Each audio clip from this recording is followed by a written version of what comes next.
Hi, my name is Dr. Kimberly Sanders, and I'm a clinical pharmacist, and I specialize in pharmacy practice and medication management in dental settings. In this segment, we will discuss appropriate storage and disposal of narcotics and naloxone co-prescribing when appropriate. In this segment, we will discuss two other strategies of ensuring patients know safe storage and disposal and consideration for when naloxone co-prescribing may be beneficial. For safe storage and disposal, there is a great risk in narcotics not being stored securely and ending up in the wrong hands. If a patient receives an opioid prescription, encouraging them to store in a locked location and separate from their other medications can reduce the risk of the medications being diverted. Proper disposal of opioids plays a valuable role in limiting access for illicit purposes. A variety of disposal options are available.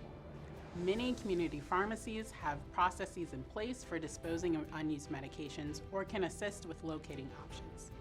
Operation Medicine Drop in North Carolina also provides drop boxes for safe and secure ways for people to get rid of unwanted prescriptions and over-the-counter medications, and helps prevent accidental poisonings and drug misuse while protecting our waters. Operation Medicine Drop is a partnership of Safe Kids North Carolina, the River Keepers of North Carolina, the North Carolina State Bureau of Investigation, Community Anti-Drug Coalitions of North Carolina, and local law enforcement agencies working together to encourage the public to safely dispose of unused, unwanted, and unexpired medication. The Drug Enforcement Agency, DEA, created a website as well that identifies disposal sites based upon zip codes.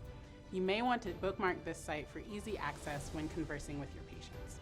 The DEA sponsors National Prescription Drug Take-Back Days in April and October of every year to provide a safe avenue for disposing of narcotics. Some patients prefer to dispose of their opioids at home, so recommendations for safe disposal include mixing the medication to be disposed of with an unpleasant substance such as kitty litter or coffee grounds, and then placing that mixture into a sealable bag or other closed container and putting it into the trash for disposal. In general, medication should not be flushed down the toilet because of concerns about leaching into groundwater. However, several drugs can be flushed because of the danger of them getting into the wrong hands is too great, and these do include opioid medications such as fentanyl, hydrocodone, morphine, and oxycodone. Lastly, one intervention that can reduce the risk of overdose deaths is co-prescribing of naloxone when a patient is receiving an opioid prescription. Naloxone is a drug antagonist that reverses the effects of opioids and can be life-saving when an opioid overdose occurs.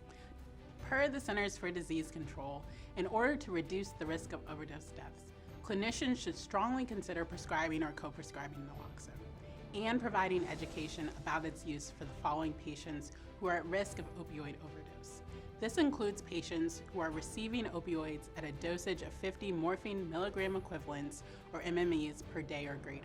The CDC also has an MME calculator that can be accessed on its website.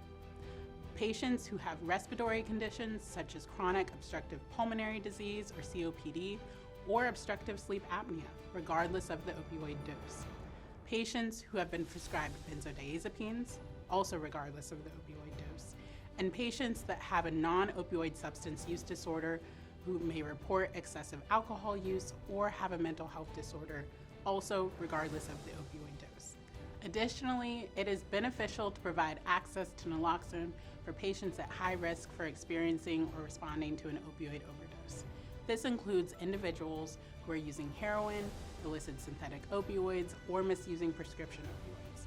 Individuals who are using other illicit drugs, such as stimulants, including methamphetamine and cocaine, which could potentially be contaminated with illicit synthetic opioids like fentanyl.